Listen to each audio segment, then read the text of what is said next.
الحمد لله رب العالمين.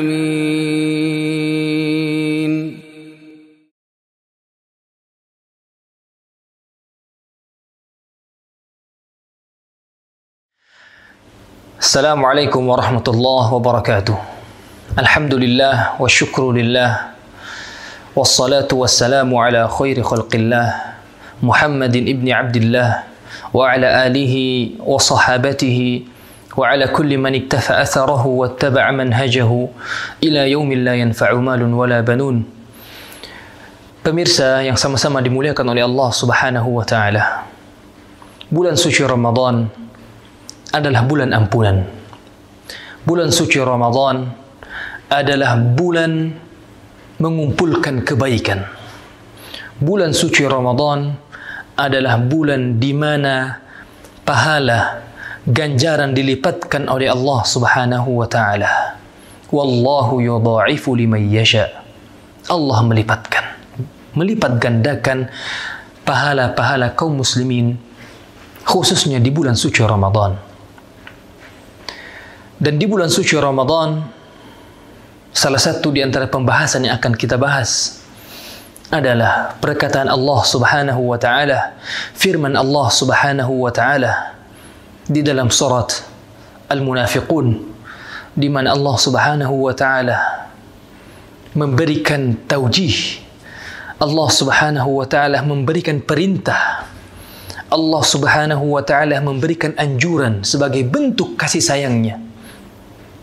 Wa anfiqu mimma razaqnakum min qabli an ya'tiya ahadakumul maut فيقول ربي لولا أخرتني إلى أجل قريب فأصدق وأكن من الصالحين. Pemirsa yang sama-sama dimuliakan oleh Allah Subhanahu wa taala, mari kita sedikit berpikir dan bertafakkur tentang perintah dan anjuran Allah Subhanahu wa taala dalam ayat tersebut.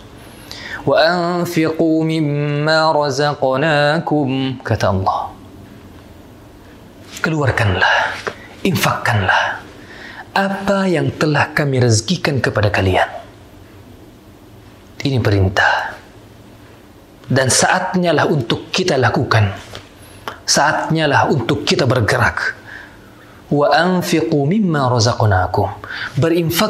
Berinfaklah engkau, keluarkanlah apa yang telah kami berikan kepada kalian. Lihat ayat selanjutnya.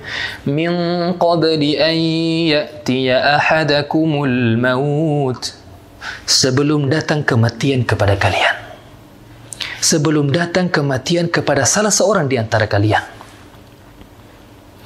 Fayaqul rabbi lawla akhartani ila ajalin qarib.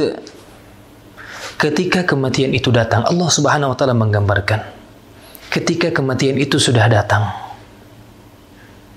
maka sang mayat nanti akan mengatakan, Rabbi laula akhartani ila ajalin qarib. Ya Allah, maukah engkau menangguhkan sedikit saja waktuku untuk hidup lagi? Laula akhartani ila ajalin qarib. Ketika sang mayit ini meminta kepada Allah Subhanahu wa taala untuk ditangguhkan, untuk diberikan kesempatan untuk hidup sedikit lagi, apa yang ia minta?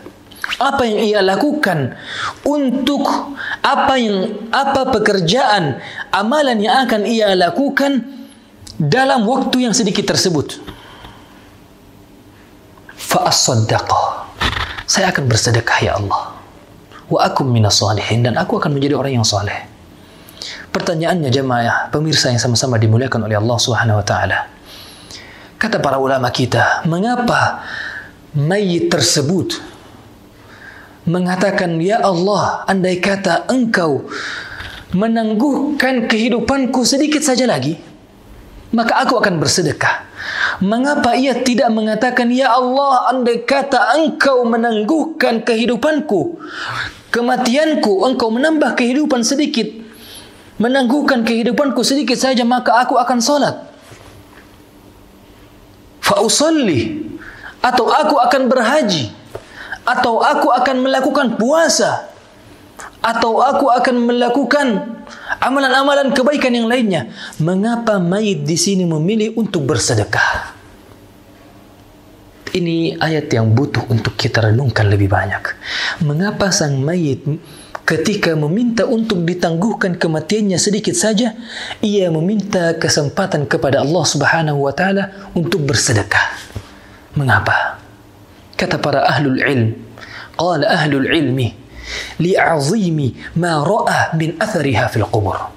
Karena sang mayit ini telah melihat pengaruh dari sedekah, pengaruh dari infak ini begitu besar dalam kubur, sehingga dia meminta kepada Allah, ya Allah, andai kata Engkau memberikan waktu kepada saya sedikit saja untuk hidup kembali, untuk beramal kembali, maka aku akan bersedekah. Fa'as-saddaqah, maka aku akan bersedekah ya Allah. Mengapa dia memilih untuk bersedekah? Li'azimi ma ra'a min athariha fil qubur. Karena mereka melihat pengaruh dari sedekah itu besar sekali di dalam kubur. Pengaruh sedekah begitu besar, jamaah yang sama-sama dimuliakan oleh Allah Subhanahu wa taala.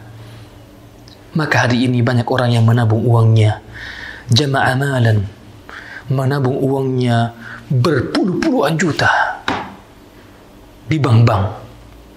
Namun mereka tidak pernah berpikir bahwa sesungguhnya bank dan tabungan yang terbaik adalah kita ketika kita memberikan dan menginfakkannya di jalan Allah Subhanahu wa taala. Man dzal ladzi yuqridu Allah qardan hasana fayudha'ifahu lahu ad'afan katsira. Wallahu yaqbidu wa yabsutu wa ilaihi turja'un. Kita akan kembali kepada Allah. Kita akan dikembalikan kepada Allah. Dan sebaik-baik yang kita tabung hari ini adalah apa-apa yang telah Allah Subhanahu wa taala titipkan kepada kita. Hadanallahu wa iyyakum ajma'in. Assalamualaikum warahmatullahi wabarakatuh.